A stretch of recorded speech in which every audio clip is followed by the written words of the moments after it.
की माननीय मुख्यमंत्र्यांकडून माझा थोडासा अटॅक जरी असेल तरी तो वेगळ्या पद्धतीने करावा, कारण ह्या देशामध्ये पहिल्यांदा महिलांना आरक्षण देणारं राज्य म्हणजे तुमचा आणि माझा महाराष्ट्र आहे एक.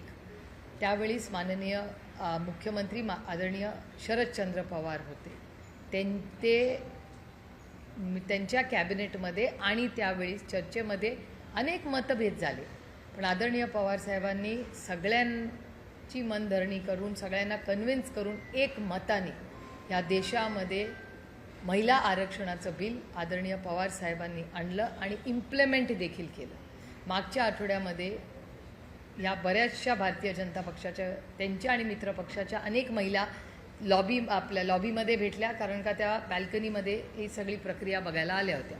आणि त्यातली प्रत्येक महिला मला म्हणाली की आम्ही आदरणीय पवारसाहेबांचे मनपूर्वक आभार मानतो की त्यांच्यामुळे आम्हाला संधी मिळाली, आम्ही निर्णय प्रक्रियेत आलो. हा पहिला मुद्दा. दुसरा मुद्दा, एक गैरसमज सगळ्यांचाच झालेला आहे आणि मी खूप विनम्रपणे हे बोलू इच्छिते की थोडंसं कन्फ्युजन हे काही लोकांच्या मनात झालेलं दिसतंय मला, आणि हे मी खूप विनम्रपणे म्हणते की ज्या नारी शक्ती वंदन अभियानाचा जो निर्णय घेतला तो निर्णय 20 सप्टेंबर 2023 लोकसभेमध्ये एक मताने पास झालेला आहे. मी रिपीट करते, नारी शक्ती वंदन अभियान 20 सप्टेंबर 2023 एक मताने लोकसभेत पास झाला, 21 तारखेला राज्यसभेत पास झाला आणि 28 सप्टेंबर 2023 प्रेसिडेंटनी तो नोटिफाय केला. म्हणजे नारी शक्ती वंदन अभियान हे बिल युनॅनिमसली एक मताने पार्लमेंटनी पास केलेलं आहे. त्याची अंमलबजावणी 2024च्या लोकसभेत करणं आम्हाला अपेक्षित होतं. आणि आजही मी विनम्र विनंती करते, जी आम्ही ऑलरेडी पार्लमेंटमध्ये फ्लोअर ऑफ द हाऊसवर केलेली आहे ऑफिशियली पार्लमेंटमध्ये, की ह्या क्षणी तुम्ही ह्याचं इम्प्लिमेंटेशन करा.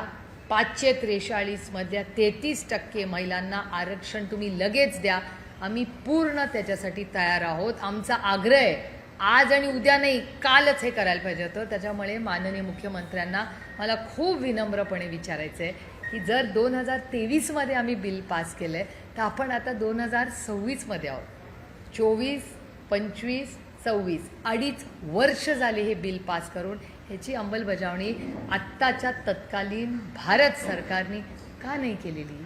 त्याच्यानंतर एवढी इलेक्शन झालेल्या बिलावर परत चर्चा कसली? कारण का हे बिल महिला आरक्षणाचं बिल नव्हतंच, हे बिल डिलिमिटेशनचं होतं.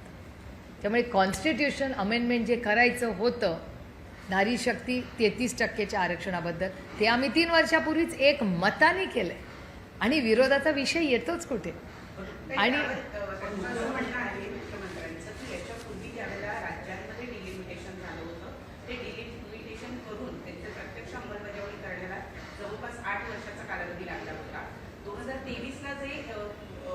विधेयक पास झालं, सर्वानुमते पास झालेलं होतं, त्याच्या इम्प्लिमेंटेशनसाठी बराच कालावधी लागणार होता आणि त्यावेळेलाच डिलिमिटेशन सुद्धा करण्यात येईल किंवा जनगणना झाल्यावर हे लागू होईल हे त्यावेळेला 2023ला सांगितलं गेलेलं होतं. मग आता विरोध का करतायत? विरोध नाही. 2 गोष्टी आहेत. माननीय मुख्यमंत्री त्या डिबेटमध्ये नव्हते, कारण का ते राज्यात होते. आम्ही पार्लमेंटमधल्या डिबेट्सची मी माहिती सांगते तुम्हाला, कारण 2-3 गोष्टी आणि त्यात झालेले बदल तुम्हाला सांगते. ही क्रोनॉलॉजी तुम्हाला माहिती असली पाहिजे. त्यावेळीस असं ठरलं होतं की डिलिमिटेशन आणि सेन्सस ह्या दोन्ही गोष्टी याची चर्चा त्या बिलामध्ये आहे. पण सेन्सेस कुठला? तो येईल तो सेन्सेस ना. मग भारत सरकारने शब्द दिला होता ती सेन्सेस करणार. त्याच्यानंतर मागणी झाली की जातीय जनगणना करा, हा शब्द केला आणि जातीय जनगणना सुरू झाला पाहिजे. गेल्या 3 माझी स्वतःची बजेटमधली भाषणं काढून बघा, त्याच्यात कास्ट सेन्सससाठी जातीय जनगणनेसाठी तुम्ही पैसे दिलेले नाहीत हे मी वारंवार केंद्र सरकारच्या बजेटच्या भाषणामध्ये बोलते. मग मला सांगा, जर तुमचं सरकार गेले 12 वर्ष आहे, मागणी झालेली आहे, तुम्ही कास्ट सेन्सससाठी हो म्हणलेला आहात, मग सेन्सस वेळेवर सुरू केलं का नाही? तुम्हाला जर माहिती होतं की महिला आरक्षण, डिलिमिटेशन या सगळ्या गोष्टी, कास्ट सेन्सस आपल्याला टाईम बाउंड मॅनरमध्ये करायचं, एवढं मोठं तंत्रज्ञान आणि यंत्रणा आहे, जर आधारसारखा मोठा कार्यक्रम हा देश घडवू शकतो, तर मग ह्या सगळ्या गोष्टी का नाही भारत सरकार करू शकत? कारण का त्याची इच्छाशक्तीच नव्हती करण्याची. दुसरी एक गोष्ट मला तुम्हाला सांगितली पाहिजे की जेव्हा आता ही एक गोष्ट वारंवार चर्चेत येते, माननीय मुख्यमंत्री म्हणाले की नाही मला माहिती नाही, पण आम्हाला जेव्हा मागच्या सेशनमध्ये, एक तर ह्या सेशनचं टायमिंगची गरज काय, म्हणजे सगळी 4 राज्यात इलेक्शन चाललं होतं, तातडीने सगळे कामं सोडून त्या सेशनसाठी गेले, क्या पाया? राज्यसभाचं 3 दिवस उगत चालली. एखाद्या दिवस आम्ही पेट्रोल डिझेलचा भाव वाढला, सिलेंडरचा भाव वाढला आणि आंदोलन केलं तर आम्हाला चेअरवरनं सांगण्यात येतं करोडो रुपयाचं नुकसान होतंय, कशाला तुम्ही पैसे वाया घालवताय? हाच प्रश्न आज मला भारत सरकारला विचारायचा आहे की 3 दिवस राज्यसभा चालली, 3 दिवस लोकसभा चालली, क्या पाया? काय गरज होती करोडो रुपयाचा चुराडा करायची? त्याच्याऐवजी आज वेस्ट एशियामध्ये जो क्रायसिस चाललाय त्याच्यावर का नाही स्टेटमेंट भारत सरकारने केलं? सिलेंडरचे जे इश्यूज तुमच्या सगळ्या चॅनलवर चालतात, महागाई वाढली आहे, बेरोजगारी वाढली आहे, महिलांवर ज्या होणारे महाराष्ट्राचे अत्याचार वाढले, महिलांच्यावर अत्याचार वाढल्यानंतर आज अनेक गोष्टी आहेत. सगळीकडे विशाखा कमिटी आहे का? हा एक पहिला मुद्दा महाराष्ट्रात आज अतिशय महत्त्वाचा आहे. महिला कमिशन, तुम्हीच आत्ता म्हणल्या की दिल्लीवरनं महिला कमिशनच्या महिला आज आल्या होत्या, मग महाराष्ट्रात महिला कमिशनला आहे का कोणी? आता ती जागा रिक्त आहे, म्हणजे विशाखा कमिटी सगळ्या झाल्या आहेत का? माहिती नाही. आज महिला आयोगाला अध्यक्ष महाराष्ट्रात आहे का? देशाच्या आल्या होत्या, आनंदाची गोष्ट आहे, पण महाराष्ट्राला स्वतःची नको का एक महिला आयोग? एवढं जर महिलांचे अत्याचार वाढत असतील, महिला पोलीस ह्यांच्यासाठी तुम्ही काही वेगळं करताय का? त्याचं पेट्रोलिंग वाढवताय का? त्यांच्यासाठी त्यामध्ये गुलाबी गाड्या आल्या होत्या, त्या तुम्हाला कुठे दिसतात का हो? मला तरी दिसत नाहीत कुठे. केवढा गाजावाजा करून इलेक्शनच्या आधी एवढ्या त्या गुलाबी गाड्या, आम्ही पण गेलो तो फ्लॅग ऑफ बघायला, आम्हाला अभिमान आहे. ठीक आहे ना, विरोधात असलो म्हणून चांगल्याला चांगलं म्हणावं. जेव्हा माननीय मुख्यमंत्री चांगल्या गोष्टी करतात आम्ही करतो ना कौतुक, ही लोकशाही आहे. मुख्यमंत्र्यांच्या पत्रकार परिषदेवर एक महत्त्वाचा मुद्दा आहे. त्यांनी युपीएला एक दाखला देत असं म्हटलेलं आहे, 29ला महिला आरक्षण लागू झालं असतं, मात्र डिलिमिटेशन लागू झालं नसतं असं माझं म्हणणं आहे की डिलिमिटेशनचा आणि महिला आरक्षणाचा संबंध काय? नाही, त्यांचं असं म्हणणं आहे की विरोध तुम्ही केला, 29ला लागू होणार म्हणून. ते जुना दाखला देत म्हणतात लागू होणार. माझा आदरणीय माननीय मुख्यमंत्र्यांना एक विनम्र प्रश्न आहे की डिलिमिटेशनचा आणि महिला आरक्षणाचा संबंध काय? काय संबंध मला सांगा ना. तुम्ही एक विधेयक आणलं महिलांना आरक्षणाचं, 543 करून टाका, आत्तापर्यंत झालं असतं. मग मला कळलं असतं की माझा मतदारसंघ आरक्षित आहे का नाही, बारामती लोकसभा महिला आरक्षित आहे का नाही, आत्तापर्यंत कळलं असतं ना. डिलिमिटेशनमध्ये तुम्ही का घालताय? तुम्ही 543चा निर्णय तत्कालीन का? कोणी थांबवलं या सरकारला? आमची तयारी आहे. आणखीन एक थोडंसं क्रोनॉलॉजीमध्ये तुम्हाला परत मागे नेते. आम्हाला जेव्हा बोलवण्यात आलं तेव्हा आम्हाला सांगण्यात आलं की 50% सीट्स आम्ही प्रत्येक राज्यात वाढवणार. मग त्याचं काय झालं? ते बिलात का नाही आलं? एवढं तुम्ही सेशन बोलवलं, सेशनच्या आधी अनेक गोष्टी आम्हाला सांगण्यात आल्या, मग त्या का नाही बिलात आल्या? एवढं सेशन बोलवलं, त्याच्या आधी मीटिंग्स घेतल्या सगळ्या विरोधी पक्षाबरोबर. इथे एक वेस्ट एशियामध्ये क्रायसिस चाललंय, तुमच्या सगळ्या चॅनल्सवर रोज दाखवत आहेत की आपल्याच एका बोटीवर अटॅक झाला, आपले लोक जगभरात अडकले, तिथे बॉम्ब फुटतोय. अरे चाललंय का? एकीकडे 4 इलेक्शन चालली आहेत, एकीकडे तेलाचा भाव कुठपर्यंत पोचलाय, गगनाला टेकतो, आणि तुम्ही महिला आरक्षण आणून त्याच्यात प्लॅनिंग पण नाही, न डिलिमिटेशन न कास्ट सेन्सिस, ह्याच्यावर कुठली चर्चा नाही. अखिलेश यादवजी जेव्हा ओबीसीची मागणी केली, कुठे उत्तर होतं भारत सरकारकडे? उत्तरच नव्हतं. प्रियांका गांधी बोलल्या, अखिलेश यादव बोलले, डिम्पल यादव बोलले, अमोल दादा बोलले, आपले भास्कर सर बोलले, बगरे सर, कुठे होती यांची सगळ्यांची उत्तरं? ते 5 राज्यांमध्ये निवडणूक आहे, बरोबर, जसं तुम्ही म्हणताय की ते टायमिंग यांनी साधलं. नाही कसा क्या पाया? माझा प्रश्न पुढचा आहे. प्रश्न असा आहे की आता हे विधेयक जेव्हा पडलेलं आहे, तर आता विरोधकांची प्रतिमा या 5 राज्यांमध्ये महिला विरोधी करण्यामध्ये, म्हणजे त्यांनी जे जाळं रचलं त्या जाळ्यामध्ये विरोधक आयते सापडले असं तुम्हाला नाही का वाटतं? अजिबात मला वाटत नाही, कारण का आमचा महिला आरक्षणाला विरोधच नाही आहे. ते बिल पास झालेलं आहे. तुम्ही काय प्रश्न विचारताय माहिती आहे का? की मी 12वीला आहे, आणि तुम्ही मला सांगताय ताई तुमच्या तुम्ही 10वीच्या परीक्षेला बसले नाही. अहो मी 12वीला कशी पोचले असते जर 10वीची परीक्षा दिली नसती तर. पण ह्या सगळ्या- महिला आरक्षणाचं बिल पास झालेलं आहे. महिला आरक्षणाचं बिल 2023 मध्ये पास एक मतांनी झालेलं आहे. म्हणजे मी 10वी पास झाल्याशिवाय मी 12वीत कशी जाईन असं मी अजिबात म्हणत नाही. ओपन चॅलेंज असं मी म्हणत नाही. माझी तयारी आहे. माननीय मुख्यमंत्री म्हणतील ती जागा, माननीय मुख्यमंत्री म्हणतील ती वेळ, कारण का ते माझ्यापेक्षा जास्त व्यस्त आहेत. त्याच्यामुळे ते म्हणतील ती वेळ विनम्रपणे, आमच्यापैकी कोणीही विरोधक म्हणून नाही, पण देशाला वास्तव कळलं पाहिजे. कारण का महिला आरक्षणाला विरोधच नाही आहे ना. बिल पास झाल्या. अहो बाळ तुमचं 10वी पास झालेलं आहे ऑलरेडी. ते 12वीत गेले आणि 12वीत तुम्ही विचारताय 10वीचं सर्टिफिकेटच नाही. अरे मग मी 12वीत 11वी 12वी केली कशी जर 10वीत पास. अरे काय विषयच नाही ना. कारण का डिबेटच नाही आहे. जर माननीय मुख्यमंत्री मला म्हणाले तुमचा महिला विरोध आहे, मी म्हणेन अहो आम्हीच एकमताने बिल पास केलं, तुमच्याच सरकारने आमचे आभार मानले बिल पास करताना. जरा डिबेट महिला आरक्षणाचा बिलचा विषयच नाही आहे. विषय फक्त डिलिमिटेशन बद्दल सीमित आहे.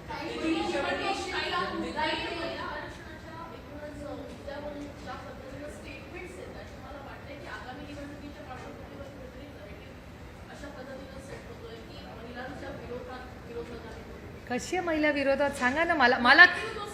अरे नाही कुठलं काय. एवढं जर असतं तर विधेयक पडलं असतं का. एवढी तयारी का नाही केली मग सरकारने. त्यांच्या अलायन्सला विचारा ना, मला कशाला. ऑन रेकॉर्ड नका विचारू, ऑफ रेकॉर्ड विचार. ऑन रेकॉर्ड बोललं ते एजन्सीज एकदम ऍक्टिव्ह होते. हां आंदोलन जनआंदोलन उभारणार, सगळ्या महिलांमध्ये या संदर्भात जनजागृती करणार आहेत की कशा पद्धतीने विरोधकांनी एकमताने मला मनापासून आनंद आहे. जर भारतीय जनता पक्ष एक जन आंदोलन उभं करणार असेल तर चांगली गोष्ट आहे. ह्याचा अर्थ लोकशाहीमध्ये टिकते अजून थोडे दिवस. जन आंदोलन उभं करणार असतील तर त्यांनी करावं, गैर काय त्याच्यात. मग म्हणजे एका सत्तेमधल्या पक्षाला विरोधकांच्या विरोधात जन आंदोलन उभं करावं लागतंय. आणि कशावर, म्हणजे जो विषयच नाही आहे त्याला जर विषय करायचा असेल तर गुड लक टू देम.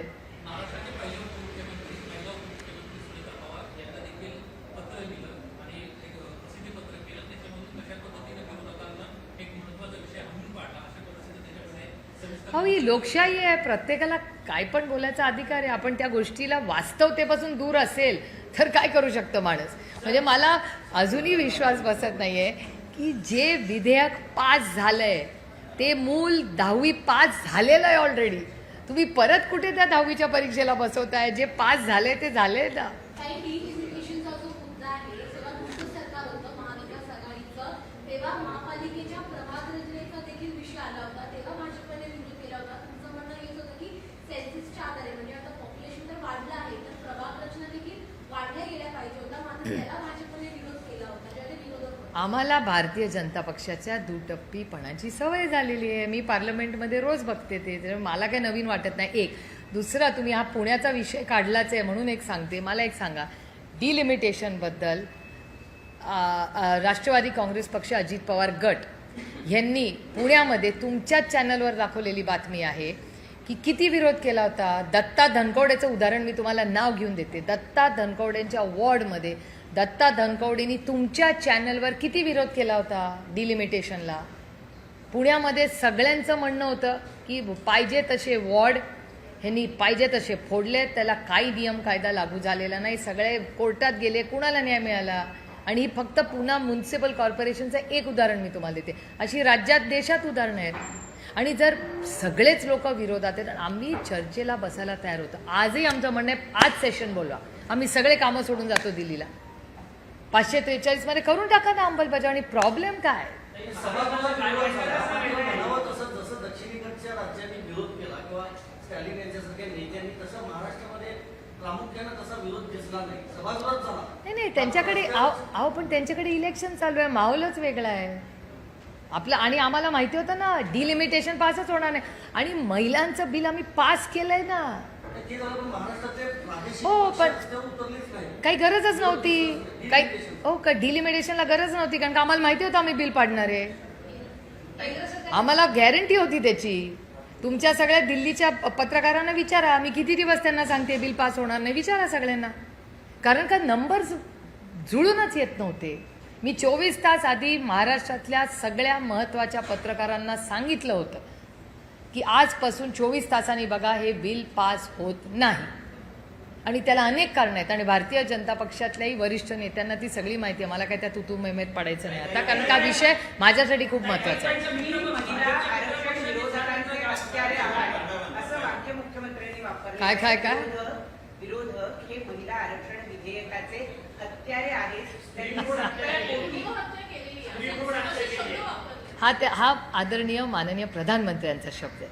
परवा माननीय आदरणीय प्रधानमंत्री हे बोलले, कदाचित तोच कोट माननीय मुख्यमंत्र्यांनी केला असेल. ही लोकशाही आहे यार, दिल बडा रखो. लोकशाहीमध्ये जसं आपल्याला बोलायची ताकद आहे तशी ऐकायची ताकद आम्ही ठेवली पाहिजे. पण माननीय मुख्यमंत्र्यांकडून मला जास्त अपेक्षा होत्या, कारण का ते खूप म्हणजे सुशिक्षित आणि हुशार आणि खूप वाचन करतात ते. त्याच्यामुळे माझी माननीय मुख्यमंत्र्यांकडून अटॅकची अपेक्षा थोडीशी वेगळी होती. कारण महिला विरोधी आम्ही आहोत किंवा ते दिल्लीवरनं ब्रीफिंग जे सगळ्यांनाच NDAमध्ये दिलेलं आहे त्याच्यात जी नोट असते, कारण का ते एक दिल्लीचं आहे की ते स्वतःचे पक्षाचे लोक आणि मित्रपक्षांना एक टाईप नोट पाठवतात. सगळ्यांची भाषणं त्याच फॉर्मॅटमध्ये आले, एका सुरात, एका स्वरात, एका शब्दात ते सगळे बोलतात. त्यामुळे कदाचित, कारण का मला देवेंद्रजी खूप अभ्यासू नेतृत्व आहे हे मला माहिती आहे. त्याच्यामुळे महिला आरक्षणाचं बिल हे 23मध्ये पास झालं आहे हे देवेंद्रजींना 2000% माहिती आहे. पण कदाचित दिल्लीवरनं जे नोट्स आले असतील, जे प्रेशर आलं असेल की नाही पक्षाची आता हीच लाईन आहे ती चालवा, त्याच्यामुळे कदाचित त्यांच्यावर हे प्रेशर येऊ शकतं. 70 कोटी महिलांचा विश्वासघात केला आणि जो उत्सव तुम्ही साजरा केला तो महात्मा फुलेंच्या विचारांना तिलांजली देणार होता असं वाक्य कोणीतरी ड्राफ्ट ठीक आहे ना. ते बघा, लोकशाही आहे, आमच्यासाठी लोकशाही, त्याच्यामुळे त्यांचा बोलायचा अधिकार आहे. ते आणखीन एक गोष्ट जी माझ्या फोनवर आली त्याच्यात ते असं म्हणाले की सगळी महत्त्वाची पदं ही काँग्रेस पक्षाने कधीच दिलेली नाही महिलांना, असा एक आरोप झाला असं मला वाटतं प्रेसमध्ये.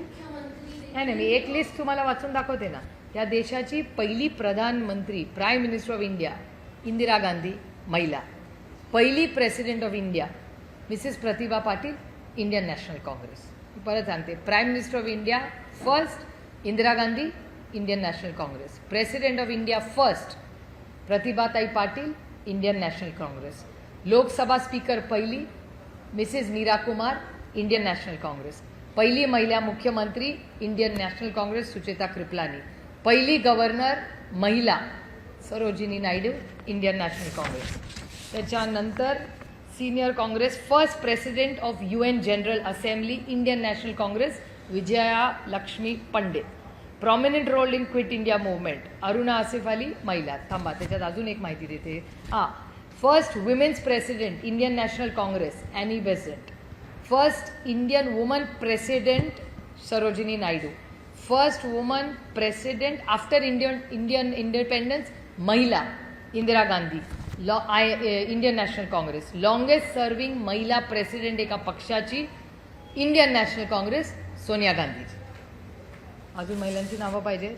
हे सगळे निर्णय प्रक्रियेत डिसिजन मेकिंग, काँग्रेस पार्टी अध्यक्ष, president of India, prime minister of India, speaker of India, मंत्र्या, गव्हर्नर, अजून काय पाहिजे, चीफ मिनिस्टर, UN असेंब्ली. ह्याच्यापेक्षा ह्या देशाच्या एका सशक्त लोकशाहीमध्ये निर्णय प्रक्रियेमध्ये कोण महत्त्वाचे निर्णय असतात हेच तर नेतात ना निर्णय.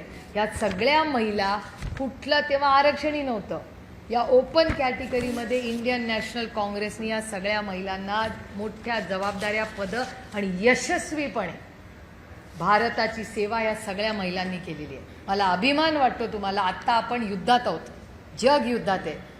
पाकिस्तानचे 2 तुकडे करायची ताकद ही इंडियन नॅशनल काँग्रेसच्या पहिल्या महिला प्रधानमंत्री इंदिरा गांधींनी करून दाखवली. बांगलादेश हा इंदिराजींनीच केला. ही ती महिलांची ताकद आहे. पहिली प्रेसिडेंट ऑफ इंडिया म्हणून देशामध्ये नाही जगामध्ये प्रतिभाताई पाटील महाराष्ट्राची लेक म्हणून तो अभिमान आपल्याला असला पाहिजे. या सगळ्या गोष्टी कदाचित भारतीय जनता पक्षाला सिलेक्टिव्ह ॲम्नेशिया झाला असेल असं होऊ शकतं. त्याच्यात काही गैर नाही, हे राजनीती आहे. एवढ्या सगळ्या गोष्टी चालतात.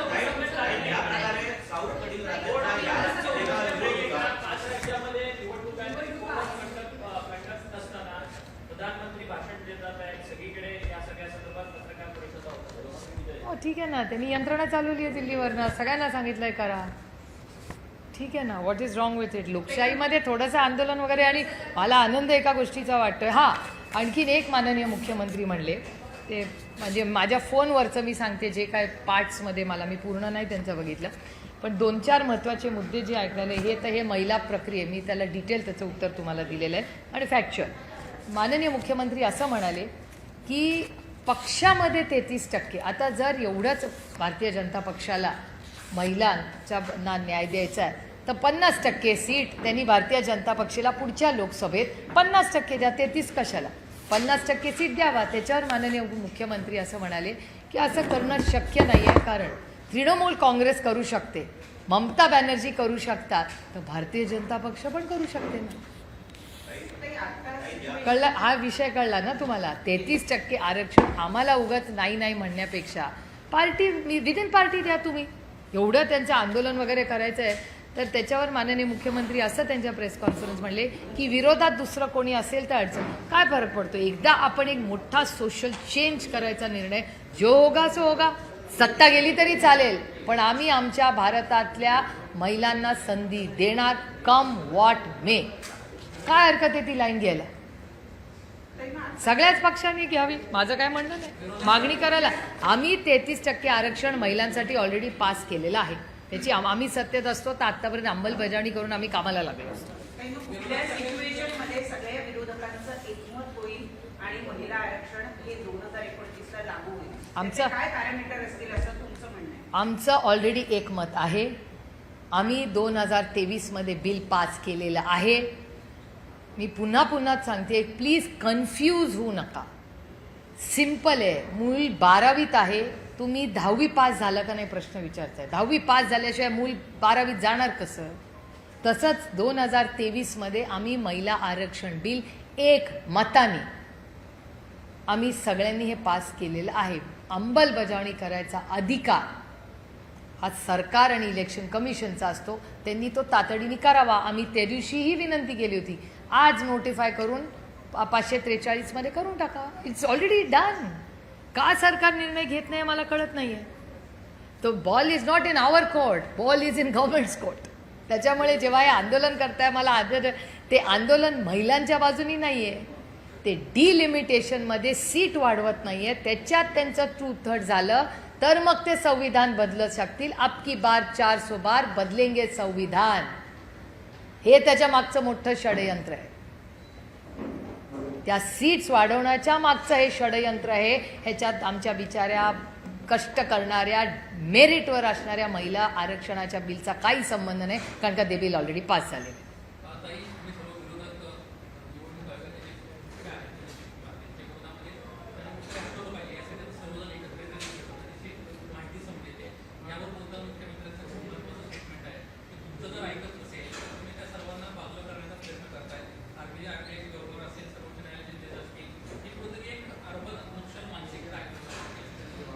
RBIच्या गव्हर्नरचा आणि आम्ही विरोध करायचा संबंध कुठे? कोणी कधी केलाय RBIच्या गव्हर्नरचा? उलट बरं झालं तुम्ही हा प्रश्न वेधला. मला आश्चर्य वाटतंय माननीय देवेंद्रजी हे कसं बोलले, कारण का देवेंद्रजींना नक्कीच माहिती आहे की त्यांच्या सरकारच्या काळात अनेक RBIच्या गव्हर्नरनी राजीनामे दिलेत. कोणी त्यांना जा म्हणून म्हणलेलं नाही, राजीनामे दिलेत, कारण का पॉलिसी पॅरालिसिस हा आरोप मी करत नाही आहे, हा गव्हर्नरांनी केलेला आहे. त्याच्यामुळे मला आश्चर्य वाटतंय की माननीय मुख्यमंत्री असं कसं म्हणाले, कारण का RBI गव्हर्नर आफ्टर गव्हर्नरांनी राजीनामा या सरकारमध्ये दिला आहे. आम्ही कधी मागितलेला नाही. एक, ज्युडिशरीबद्दल आमच्याकडून कधीही चुकीचं वर्तन झालेलं नाही. आमची एवढीच मागणी की ज्या जजच्या घरामध्ये नोटा सापडल्या त्याच्यावर या सरकारने काय ॲक्शन घेतली, एवढीच आमची मागणी, जी फक्त आमची नाही आहे, सामान्य जनतेची मागणी आहे. आणि तिसरं, तुम्ही जे इलेक्शन कमिशनचं म्हणताय, इलेक्शन कमिशनचा सगळ्यात मोठा विक्टिम महाराष्ट्र आहे.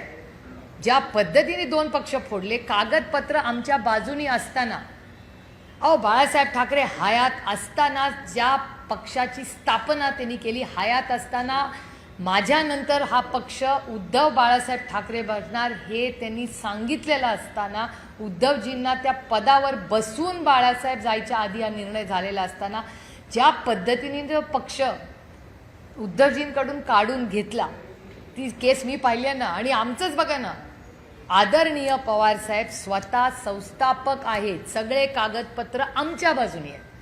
असं असतानाही राष्ट्रवादी काँग्रेस पक्षाची विभाजणी केली, 2 पक्ष केले. 2 पक्ष करत असताना चिन्ह त्यांना, ज्यांनी पक्षांनी स्थापना केली त्याला रस्त्यावर टाकला, त्याला काय देणार नाही सांगितलं, त्याला कोर्टात उभं केलं, काढून टाकलं. 80 वर्षाच्या माणसाला सांगितलं नाही तुमने कुछ नहीं किया, त्यांना पक्षातून काढून टाकलं, त्यांना लीगल नोटिसेस पाठवल्या, त्यांच्याकडून ज्या माणसांनी स्थापन केला पक्ष त्याला हद्दपार केलं. ही कुठली लोकशाही? मग राज ठाकरेंनी केलेलं जास्त योग्य नाही का? त्यांचं नाही पटलं, त्यांनी पक्ष काढला, वेगळी लाईन घेतली, ठीक आहे ना. पण इलेक्शन कमिशनमध्ये आम्हाला न्याय मिळाला का? मला सोडा, ज्या माणसांनी उभं 6 दशकं या महाराष्ट्रात आणि देशात काम केलं त्या शरद पवारांना इलेक्शन कमिशननी न्याय दिला का? 80व्या वर्षा माणसांनी शून्यातून विश्व उभं केलं. त्यांचा कोण काका मामा आमच्यासारखा नव्हता. ते परिवारवाद नाही आहेत. आम्ही सगळे दादा आणि मी परिवारवाद आहे. आणि मी दादा असतानाही म्हणायचे की दादा आणि मी परिवारवादचे प्रोडक्ट्स आहोत. पण शरद पवार इज नॉट परिवारवाद.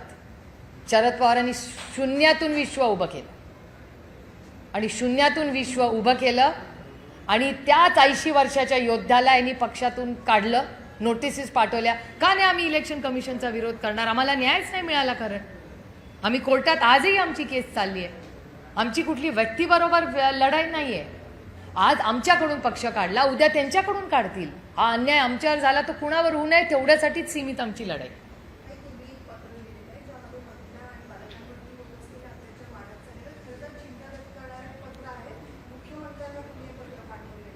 खरं तर माझ्या माननीय मुख्यमंत्र्यांकडून खूप अपेक्षा आहेत. कारण ह्या भोंदू बाबाच्या केसमध्ये राऊत साहेब असतील, मी असतील, हे बघा ही लोकशाही असती. विरोधक म्हणून काय रोजच आम्ही काय त्यांच्याबद्दल वाईट बोलणं हे गरजेचं नाही. आम्ही त्यांच्याबद्दल, ते जेव्हा चांगलं काम करतात तेव्हा देवेंद्रजींचा मीही कौतुक करते, राऊत साहेबही करतात, त्याच्या उलट्या बातम्या पण तुम्ही करतात. पण कधीतरी एका लोकशाहीमध्ये एखाद्याने चांगलं काम केलं त्याच्याबद्दल चांगलं बोललंच पाहिजे. आणि या भोंदू बाबाच्या केसमध्ये ज्या पद्धतीने जेव्हा केस सुरू झाली तेव्हा ज्या पद्धतीने होम मिनिस्ट्रीने ॲक्शन घेतली ही कौतुकास्पद आहे. आणि आमची एवढीच अपेक्षा आहे की माननीय मुख्यमंत्र्यांनी कुठल्याही दबावाखाली येऊ नये आणि पारदर्शक, तिथल्या महिला असतील, ती हवालाची केस असतील, हे पैसे कुठून कुणाचे कुठून कसे जात आहेत, बाहेर जात आहेत, खूप मोठा मनी लॉन्ड्रिंगचं रॅकेट आहे असं साधारणपणे सगळे वर्तमानपत्र आणि चॅनल्स बघितलं तर दिसतंय. ह्या सगळ्या परिस्थितीमध्ये आमची अपेक्षा आहे की आत्ता मग नाशिकची केस आली, बऱ्याच ठिकाणून काल तर एक आदिवासी मुली गायब होत आहेत अशीच तुमच्या चॅनलवर बातमी आली, अतिशय चिंताजनक आहे. त्याच्यामुळे मी माननीय मुख्यमंत्र्यांना एक पत्र आज सकाळी लिहिलेलं आहे. त्याच्यात मी माननीय मुख्यमंत्र्यांना एवढीच मागणी केली आहे, मगाशी मी बोलले तसं, की प्रत्येक ऑफिसमध्ये विशाखा कमिटी आहे का नाही, त्याची अंमलबजावणी होते का नाही, त्याचे नियम कायदे पाळणे, ह्याचा राज्याचा आढावा माननीय मुख्यमंत्र्यांनी घ्यावा. आज परिस्थिती जेव्हा गंभीर आहे महाराष्ट्रामध्ये आणि आज त्यांनी जे बिल घेतलं त्याला महाराष्ट्रात महिला आयोगाला अध्यक्ष नसल्यामुळे केंद्रातल्या महिला आयोग त्यांना बोलवायला लागल्या. तर मग महाराष्ट्रात लोकल महिला आयोग नको का? कारण का त्याला एक अध्यक्ष नको का? आता त्या ज्या आदिवासी मुली गेल्या, मिसिंग मुली आहेत, त्यांना कोण न्याय देणार? त्याच्यानंतर महिला पोलिसांबद्दल अनेक सूचना आल्या आहेत. त्या पिंक गाड्यांचा एवढा मोठा कार्यक्रम झाला, त्याचं पेट्रोलिंग का नाही वाढवत आहे?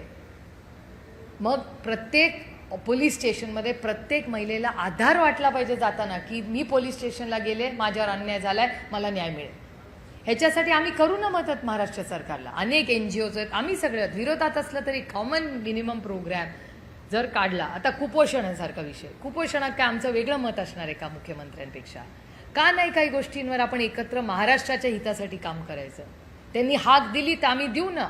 मी ह्याच्या ड्रग्सबद्दल किती वेळा महाराष्ट्राच्या माननीय मुख्यमंत्र्या तुमच्या चॅनलवर मी त्यांना किती विनंती केली की तुम्ही ड्रग फ्री महाराष्ट्र करा, आम्ही ताकदीने देवेंद्रजींच्या मागे उभं राहू. का नाही आम्ही हे करणार? पहिलं मी नेहमी सांगते, पहिला देश, मग राज्य, मग पक्ष आणि मग कुटुंब.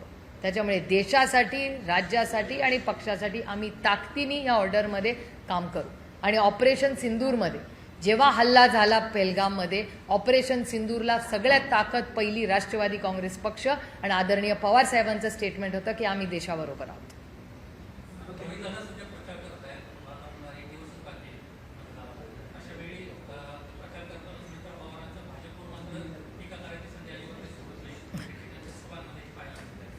मी तर कॅम्पेन काही फॉलो करत नाही आहे, कारण का गेले 4 दिवस ही सगळी गडबड दिल्लीला चालली होती. आणि त्याच्यानंतर आता वेस्ट एशियाचा जो इश्यू आहे तो अतिशय गंभीर आहे. त्यामुळे वेस्ट एशियामध्ये काय होईल त्याचा इम्पॅक्ट आपल्या इकॉनॉमीवर आता दिसायला लागलेला आहे. त्याच्यामुळे ह्या सगळ्यामध्ये असल्यामुळे ह्या बाय इलेक्शनचा फारसा अभ्यास मी नाही केलेला, पण तुम्ही आता सांगितलं आहे तर नक्की त्याच्याबद्दल माहिती घेईन.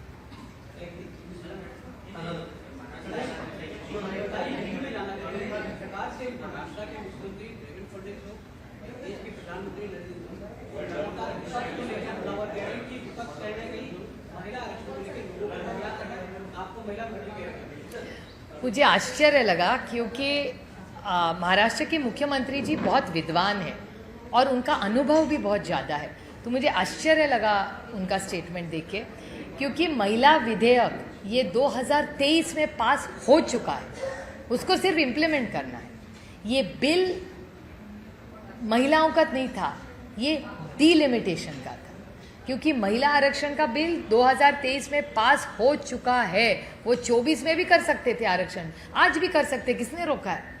हमने डिबेट में भी कहा कि आज भी आप इम्प्लीमेंटेशन करना चाहते तो हम रात देर तक यहाँ बैठने के लिए तैयार है, चलिए. और हमने तो एक मत में पास किया 2024 में, हम भैया 26 में बैठे हुए.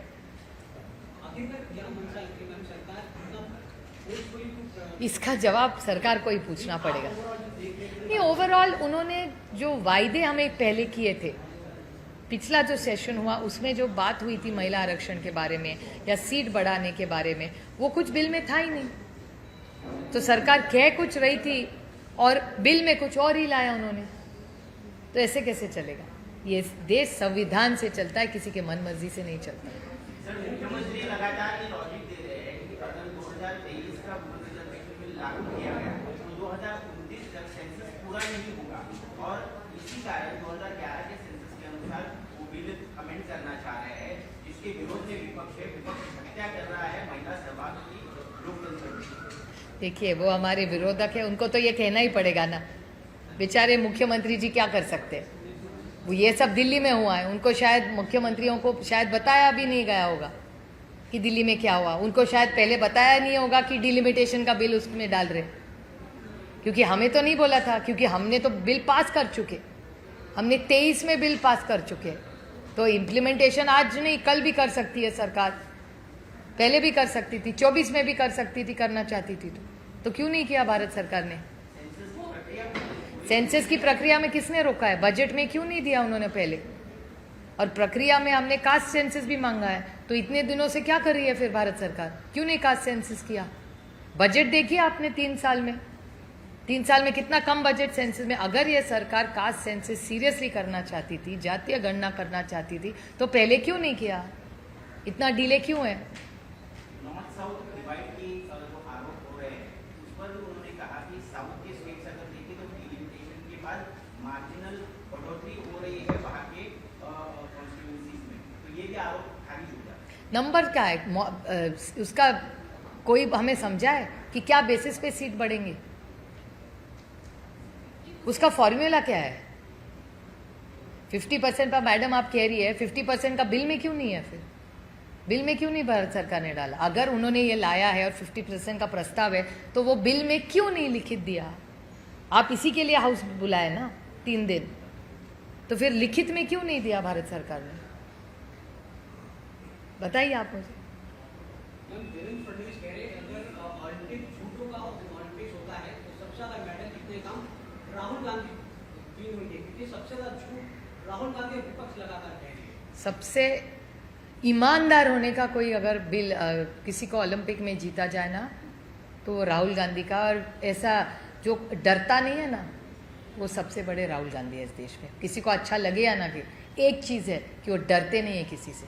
न एजेंसी से न आइस से, पूरे लड़ने के लिए हमेशा तैयार है। तो देश को आपको अच्छा लगे ना लगे, लेकिन एक बात मैं बताती हूँ, इस देश में आप कुछ भी आरोप कर सकते हैं, लेकिन राहुल गांधी पे आप कोई भी करप्शन का आप नहीं लगा सकते। भले आप कुछ भी केसेस कोई पुराना कुछ निकाल के कुछ भी बोल दे, सरकार कोई मायने नहीं रखता ये। जिस दिन बिल रिजेक्ट हुआ, प्रधानमंत्री हो या मुख्यमंत्री हो, कह रहे देश के वो दिन जो है काला दिन है, काला दिन इसके रूप में माना जाएगा कि विपक्ष नहीं चाहता था कि बिल पास हो, इसलिए ये दिन काला दिन इसके रूप में माना जाएगा। ये कहने के लिए बहुत सारी है। काला दिन कौन सा था इस देश में, मैं आपको गिनवा सकती हूँ। महाराष्ट्र में अभी जो लड़कियों की तस्करी हो रही है ना अभी, वो इस राज्य के लिए काला दिन है। जिस दिन भोंदू बाबा ने हर लड़की को बुला बुला के उसको एक्सप्लॉइट किया ना, वो इस देश के लिए काला दिन है।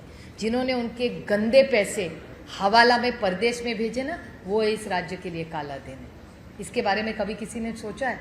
जिस दिन बॉम्बिंग हुई और सिलेंडर नहीं मिल रहा था बहुत सारे घरों में, उस दिन बच्चे खा नहीं पाए क्योंकि सिलेंडर घर में नहीं पहुंचा, उसको काला दिन कहते हैं। जिस दिन लाखों लोगों की नौकरियां चली गई ना ये वॉर के कारण, आज आप जाए ना संभाजी नगर, वहाँ प्लीज़ जाइए आप, वहाँ की MIDC है ना, वहाँ देखिए क्या हो रहा है।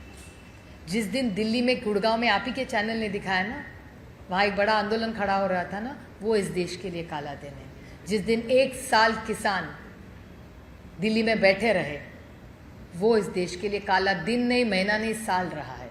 फिर सरकार ने यू टर्न किया।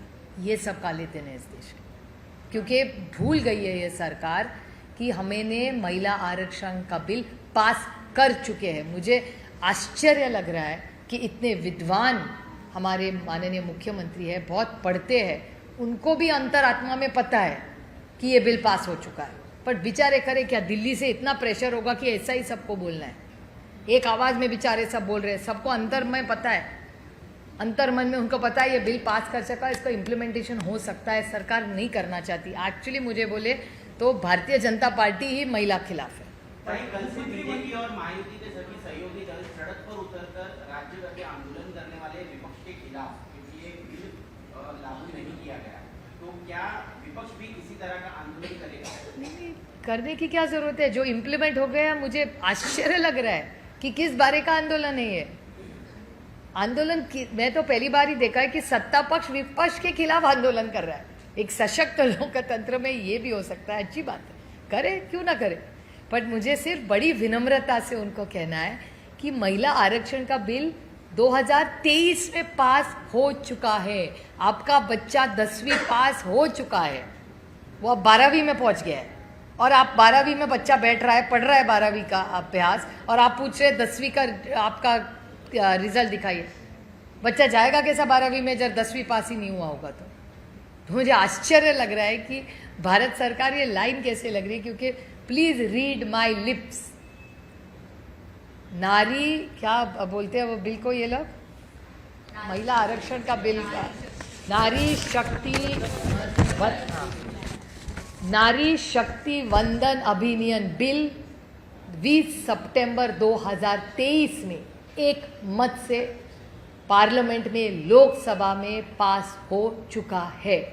21 सितंबर 2023 में राज्यसभा में पास हो चुका है, और 28 सितंबर 2023 में उसको प्रेसिडेंट ऑफ इंडिया ने नोटिफाई किया है। तो 2023, 24, 25, 26, 2.5 साल पहले नारी शक्ति वंदन अभियान एक मत से इस देश में पास हो चुका है, 2.5 साल पहले। लेकिन वही मुख्यमंत्री ये कह रहे हैं कि 2023 में इसके नंबर नहीं था, इसलिए आपने समर्थन किया बिल को, बिल पास है। एक मत से हुआ ना, विरोध तो कर सकते थे ना, किसने रोका था? आप सोचिए, थोड़ा थोड़ा आप क्रोनोलॉजी देखिए। इस देश में पहला आरक्षण कौन से राज्य ने दिया? वो जिस राज्य में आप बैठे ना, महाराष्ट्र ने दिया। कांग्रेस की सरकार थी और एक मत से वो बिल पास हुआ था। आदरणीय शरद चंद्र पवार राज्य के मुख्यमंत्री थे, तब 2 पार्टियां नहीं थी, एक ही कांग्रेस थी। इंडियन नेशनल कांग्रेस की सरकार ने महाराष्ट्र में ये बिल पास किया हुआ है। मुख्यमंत्री देवेंद्र ओपन चैलेंज कि कोई भी विपक्ष की महिला मेरे से आके इस बात पे डिबेट करे। महिला क्यों करे, पुरुष भी कर सकते हैं। महिला की इसमें भी क्यों जेंडर में, महिला बोला है उन्होंने खासतौर पर। महिला हो या पुरुष, इसमें भी विभाजन करेंगे अभी माननीय मुख्यमंत्री जी।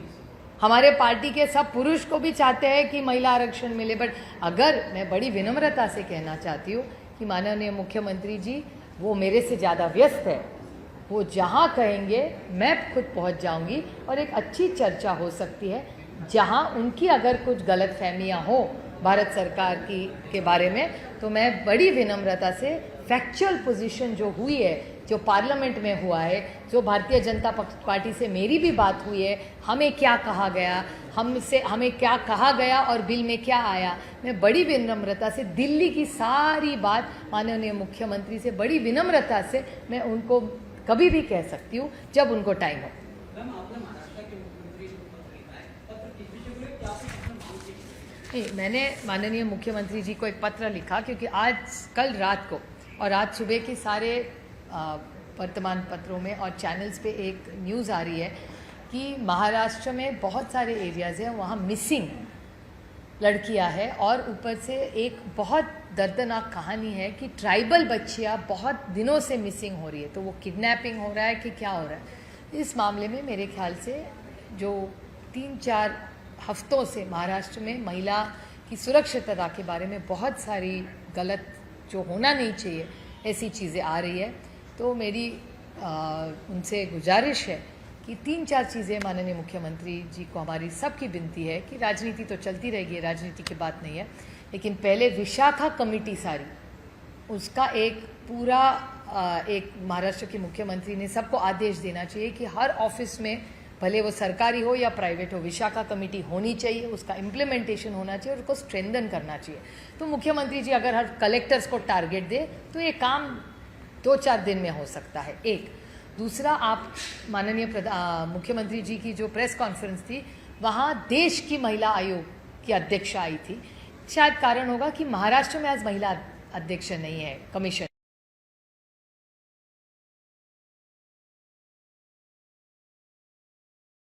कारण होगा कि महाराष्ट्र की जो पुलिस है महिला पुलिस, उसके लिए एक पिंक फ्लीट इस सरकार ने भी शुरू की थी, महाविकास आघाड़ी के वक्त भी उद्धव जी के नेतृत्व में चलाई थी, उसको और एक्सपैंड करे और पेट्रोलिंग बढ़ाए कि हर महिलाओं के लगे कि पेट्रोलिंग है, एक पुलिस की गाड़ी आ रही है तो मैं सुरक्षित हूँ। और हर पुलिस स्टेशन में हर लड़की को महाराष्ट्र में गारंटी देनी चाहिए कि वो अगर पुलिस स्टेशन गई तो उसको न्याय मिलेगा, उसका मैका होना चाहिए, ऐसा वातावरण होना चाहिए, यही हमारी मांग है। और इसके लिए भले NGOs हो या पॉलिटिकल पार्टी हो, राजनीति चलती रहेगी, इस मामले हम लोग बिल्कुल राजनीति नहीं लाना चाहते।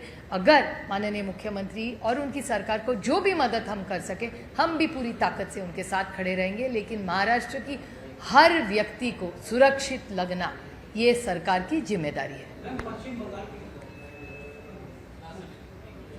पूछो। मुख्यमंत्री कह रहे हैं कि तकरीबन करोड़ों के स्तर पर वो महिलाओं के साइन लेंगे और साइन लेकर बिल के समर्थन में जाकर दिल्ली भेजेंगे, फिर आपके खिलाफ आंदोलन भी उसके खिलाफ खड़ा करना चाहते हैं, तालुका हो तहसील में जाकर महिलाओं को बताएंगे कैसे।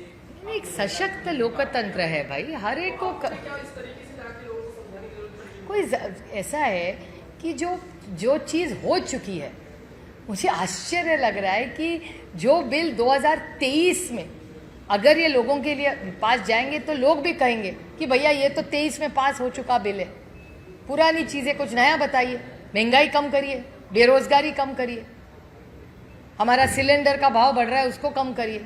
ये तो है, मुझे तो लग रहा है कि ये सारा जो बवाल ये कर रही है ये छिप रही है सरकार इकोनॉमिक क्राइसिस से। वो इकोनॉमिक क्राइसिस में कुछ सच नहीं इस देश को बताना चाहती, इसलिए शायद एक बड़ा षड्यंत्र आम आदमी को फंसाने के लिए हो सकता है।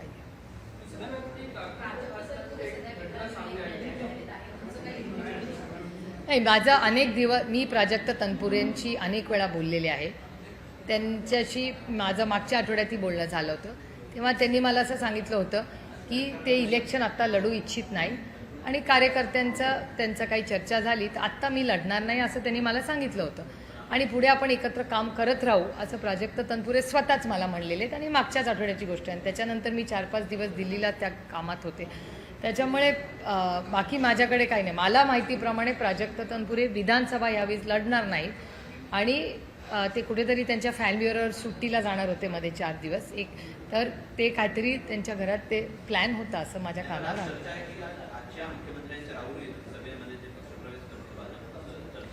शक्य असेल, मला तरी काय ते बोललेले नाही आहेत तसं. आणि प्राजक्त तनपुरेंबरोबर मी अनेक वर्ष एकत्र काम केलेलं आहे. मागच्या आठवड्यात मी स्वतः त्यांच्याशी बोललेली आहे आणि त्याच्यामुळे त्याची माहिती मला तरी नाही ते जाणार असतील तर.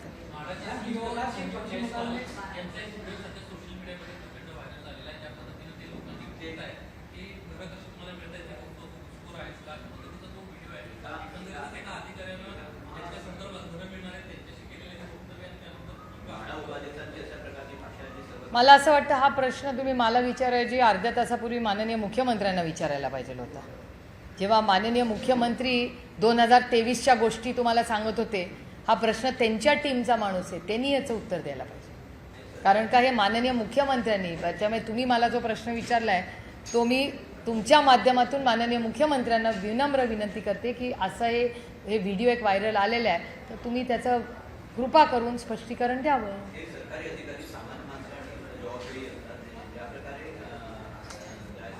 2023च्या इतिहासात आणि लोकांना चुकीची माहिती द्यायच्या ऐवजी वास्तवतेत जगून महिला आरक्षणाचं बिल जे पास झालेलं आहे त्याची अंमलबजावणी तातडीने करा. आणि जयस्वालजी जे बोलता आहेत तो व्हिडिओ माननीय मुख्यमंत्र्यांच्या एफिशियंट ऑफिसनी नक्कीच त्यांना दाखवला असेल, तर त्याच्यावर त्यांनी काहीतरी ॲक्शन तातडीने घेतली पाहिजे, एवढी आमची अपेक्षा. Go ahead. Don't get bullied by others.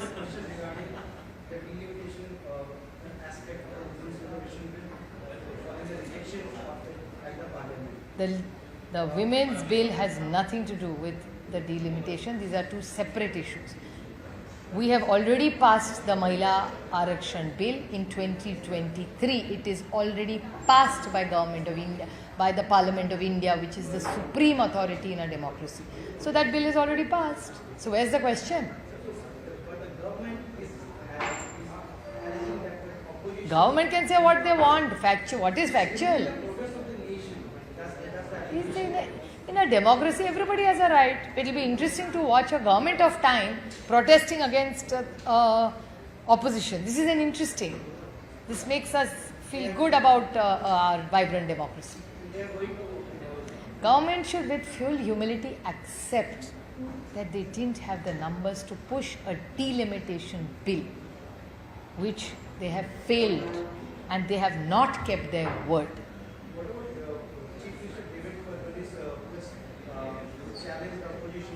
We are happy to debate or discuss. Why debate? We are happy to discuss. We are already finished debating in Parliament. We are happy to tell him maybe he is unaware of the factual situation which happened in Delhi. Maybe he is not fully informed by his team. If given a chance from the party, who would Anybody he wants, a place he wants, a time he wants. With full humility, we will be happy to brief him on what happened in Delhi. Apart from that, the last question being from my side is like the party is going to stage a protest against the opposition tomorrow. Your team. Yeah, because it's a false allegation. The bill is passed. Please read my lips. The Mahila Arakshan bill is passed in Indian Parliament on 20th of September 2023 in Lok Sabha. It's passed in Rajya Sabha on 21st of September 2023 and it's notified by the President of India on 28th of September 2023. That is 12 plus 12, 24 plus 6. How much is that? 30 months ago we have passed it. So we have already passed the bill. Now we are talking limited of delimitation. I, with full humility, think that possibility.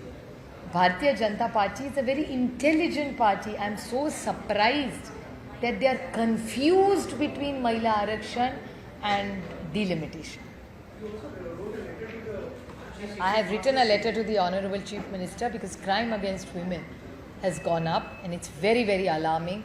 The number of missing women in Maharashtra is escalating. Tribal girls there's a huge exploitation.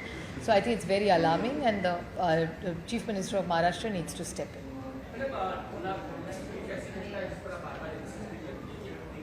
खासकर महिलाओं को परिवर्तन करने के लिए एक NGO के जरिए कोशिश की जा रही है।